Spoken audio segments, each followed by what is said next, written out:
For decades, Mississippi is ranked as one of the lowest states in overall quality of life, and that included education, until recent reforms led to remarkable gains in literacy.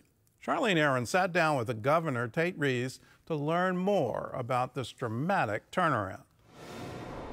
The dramatic improvement in student literacy rates here has been dubbed the Mississippi Miracle. Many say the educational wins should be highlighted and shared with other states as models they can follow.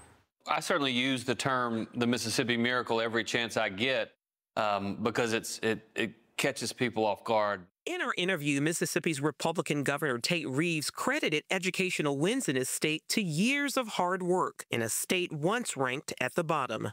It is the direct result of passing conservative reforms in our legislature in 2012 and 2013, followed up by a very strong implementation by our Department of Education and a lot of hard work by teachers and students and parents all over the state. And what you're seeing now is just the fruits of that labor. Tate specifically points to getting back to basics. We went back to teaching reading, utilizing phonics. And that's a method that, again, was not popular for everyone at the time, but it was the right thing to do for our kids. In 2013, state lawmakers implemented the Literacy-Based Promotion Act, which focused on early literacy and teacher development. We invested in our teachers. We invested in hiring reading coaches, $15 million a year.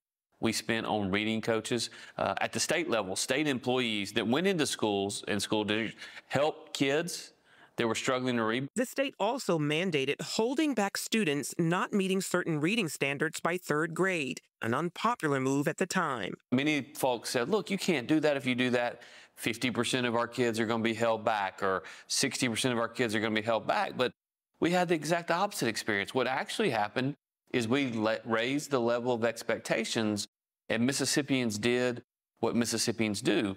They rose up and they met those increased expectations. And surpassed them with the 2024 National Assessment of Educational Progress Report Card, showing Mississippi fourth graders moving to the top in reading and math gains over the last 12 years.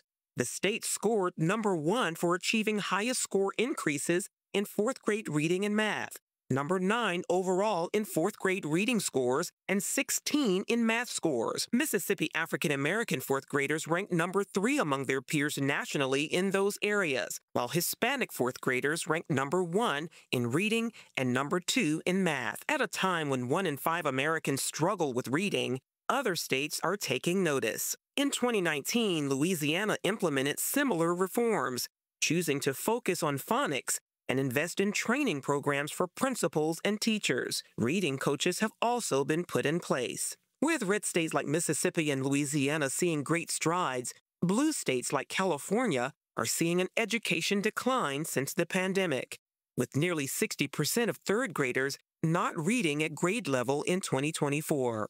Back in Mississippi, Reeves sees charter schools also making a difference. We believe in school choice.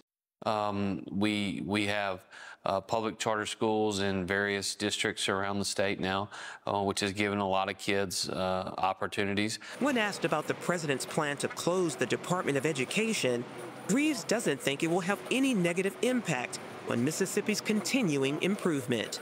I think what you're going to see is as the U.S. Department of Education is slowly reduced in size, that's actually potentially going to free up money long term for states to be able to take those resources and invest them in things that work. You know, I'm going to tell you, there are going to be some states that invest in some woke ideology. We're going to invest in the basics, reading, math, and those kind of things. Investments the governor hopes will pay off in the lives of students now and in the future. Back in 2013, our high school graduation rate in Mississippi was 72.5%. Last year, it was 89.9%. So we have between 3,000 and 4,000 kids in Mississippi today that are graduating high school every year that 15 years ago would not have graduated high school. We see this as a huge boom, not only for those individual kids, but it's a huge boom for our economy, and it gives us an opportunity to compete in the future. Charlene Aaron, CBN News, Jackson, Mississippi.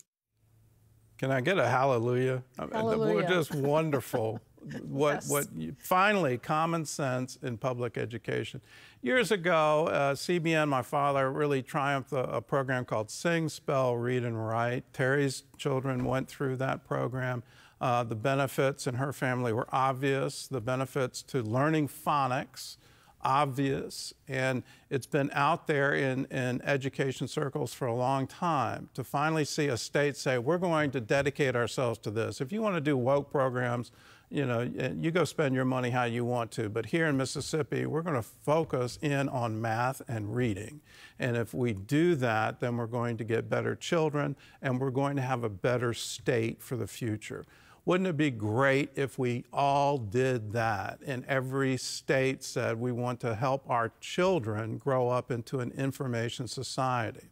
Let's go back in history to the founding of the Department of Education. It happened under the Carter administration.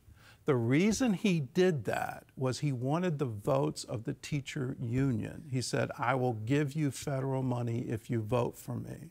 Well, in 1980, they didn't vote for him. They voted for Ronald Reagan, and he got voted out of office.